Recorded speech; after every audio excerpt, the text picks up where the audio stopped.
We'll circle back to the Houston Texans because I believe if any team knows what it's going to do, it is the Texans. Because to me, Peter, and we may disagree on it, and sometimes it's a lot spicier if we do, I think they hired David Culleys last year knowing damn well they were going to fire him after 1 year, that team was in such shambles last year. They needed a placeholder before they pursue the guy that Nick Caserio and Jack Easterby wanted all along, but didn't want to hire last year and subject him to, on his permanent coaching record, whatever disaster 2021 was going to be for the Texans.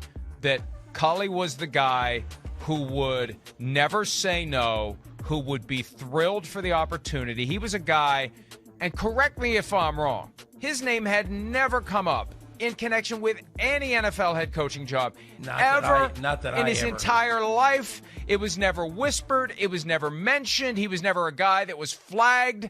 Oh, hey, keep an eye on David Culleys. There's some owners. They're this is a sleeper candidate. No.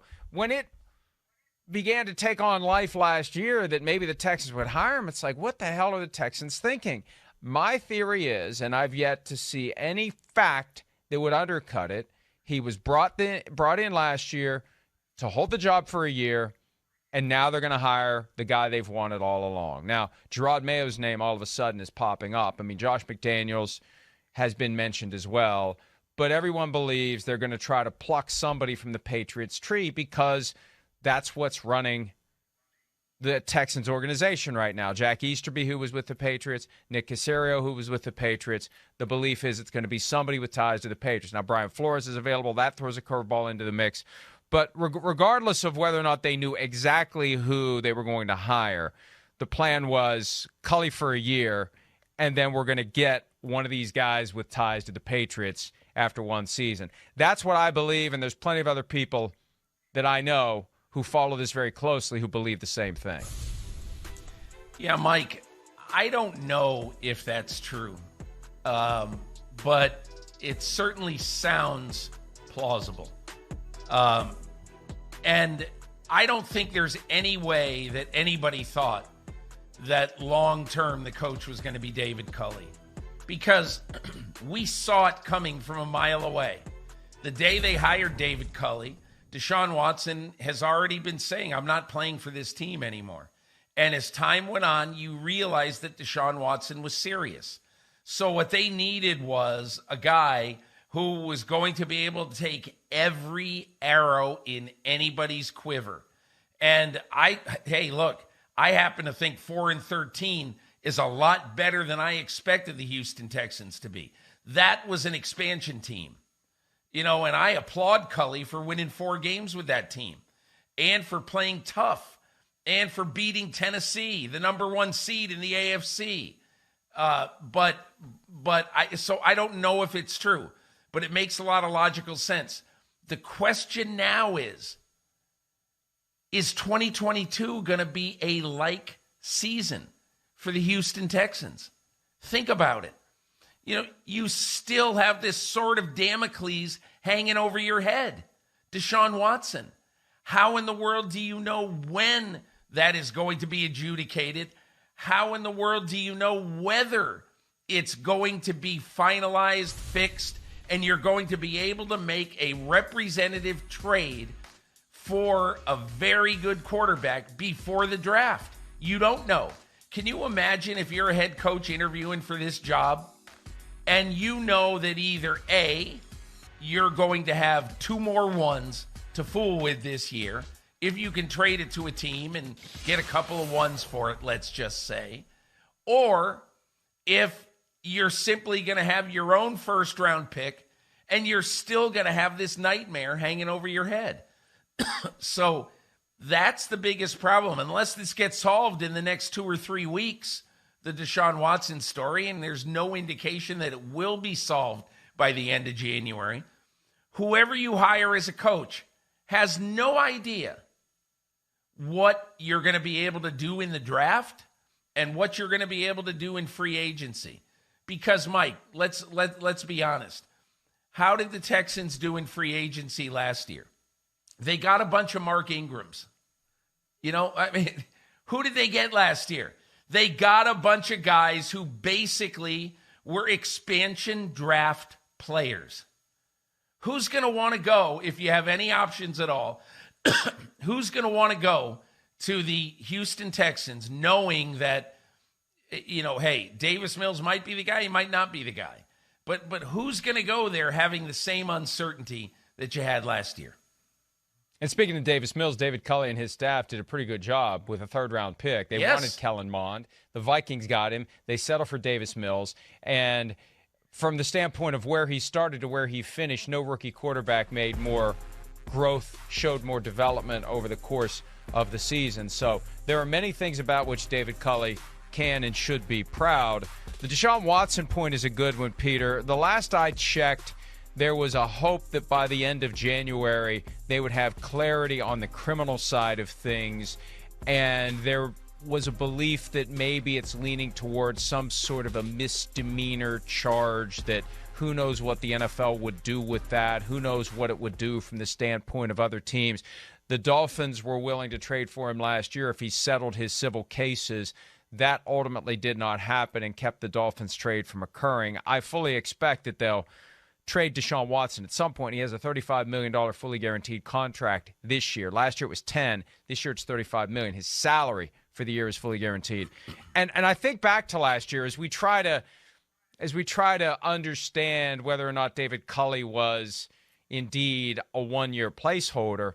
One of the things that got Deshaun Watson to the point where he was done with the Texans is they led him to believe he was going to be involved in the coaching search, and he specifically asked them to interview, not hire, but interview Chiefs offensive coordinator Eric Bieniemy and at the time 49ers defensive coordinator Robert Saleh, who ultimately became the Jets coach, and the Texans interviewed neither of them.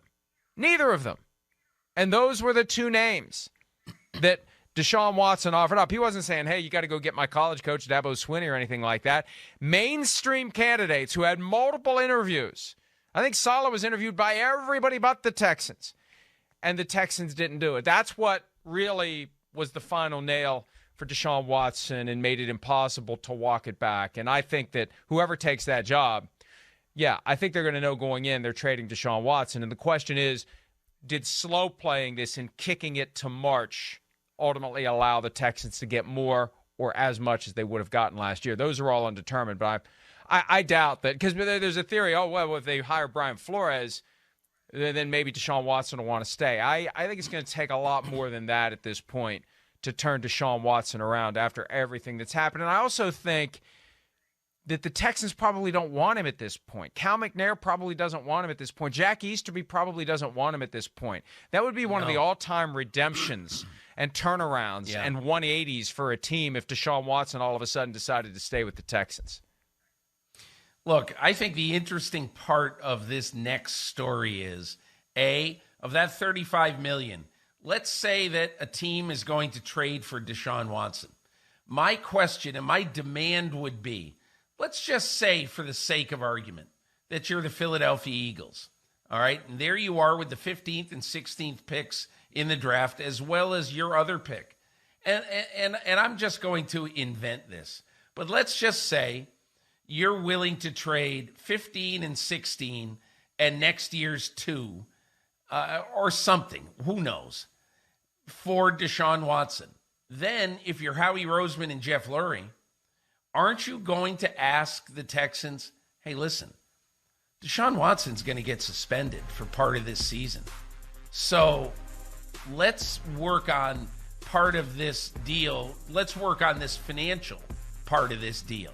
In other words, you guys have got to eat $15 million of his salary this year. You have to, because he's going to get a suspension. And we're not paying for this guy for something that happened in Houston. We're not paying, for that aspect of him.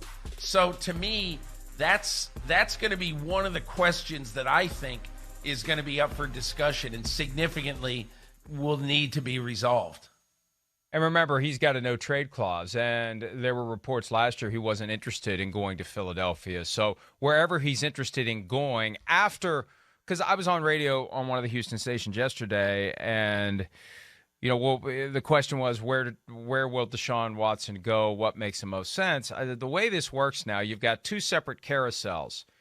One runs before the other. The coaching carousel has to come to a conclusion, and we see where everyone lands there. Let the dust settle on who's coaching where. Then you spin the quarterback carousel. Because before you can figure out what quarterbacks are going to be of interest to what teams, you have to know what coaches are in place, both from the standpoint of the veteran quarterback who's looking at another team and for the team that's looking for a quarterback. So much of it is driven by who the coach is. And back to Cully, it's clearly not him. We had the tweet up, and I've got, I don't have a whole lot of pet peeves, and I don't know that it's a pet peeve. I think it's just ridiculous that social media accounts are used for these phony, false expressions of gratitude the day they fire somebody. Thank you, Coach Cully. What the hell? You fired the guy. You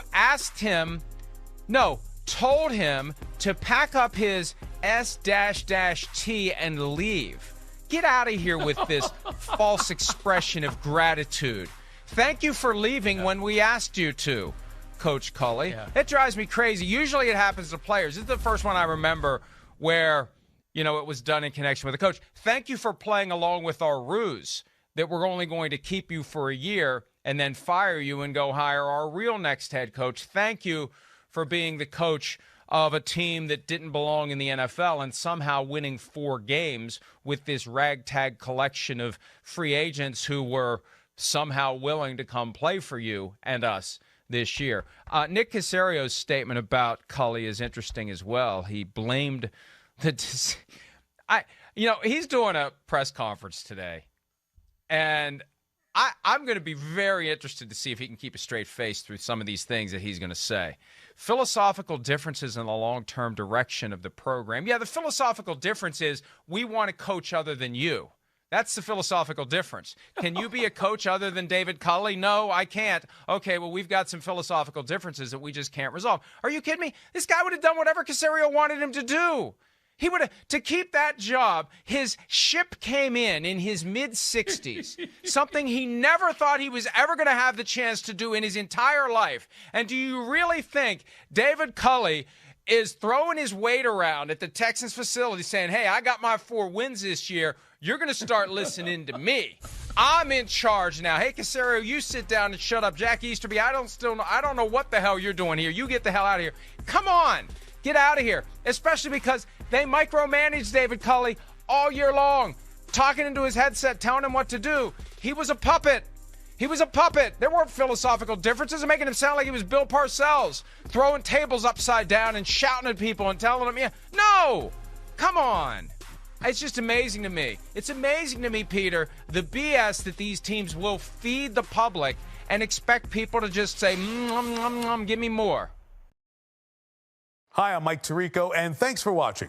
Make sure to hit subscribe for the latest news and highlights from NBC Sports.